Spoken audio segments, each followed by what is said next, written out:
Sometimes I use sometime instead of sometime. மூணுமே sometime மாதிரி இருக்கா? மூணுத்துக்கு வித்தியாசம் இருக்கு. இந்த வீடியோல sometime, sometimes இதோட மூணுத்தோட வித்தியாசம் எங்க கரெக்டா யூஸ் பண்றோம்னு சொல்லிட்டு எக்ஸாம்பிள்ஸோட பார்க்கலாம். First sometime. சம்டைம்ன்றது ஒரு டைம் குறிக்கிறது, பட் ஆனால் அது என்ன கரெக்டான ஸ்பெசிஃபிக் டைம் தெரியாது. அதை பற்றி பேசும்பொழுது sometime. Example, let's meet sometime next week. Let's meet sometime next week.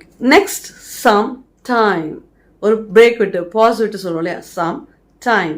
இது ஒரு period of time, length of டைமை குறிக்கிறது. For example, I spent some time reading today. I spent some time reading today.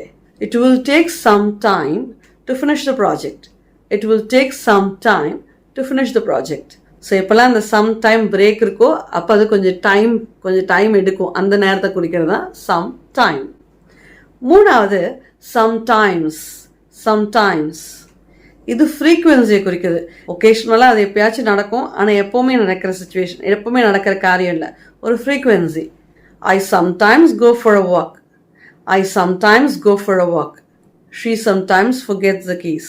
So sometime ஒரு point of time மட்டும் சொல்றதா sometime. Sometime அப்படின்றது ஒரு period of time.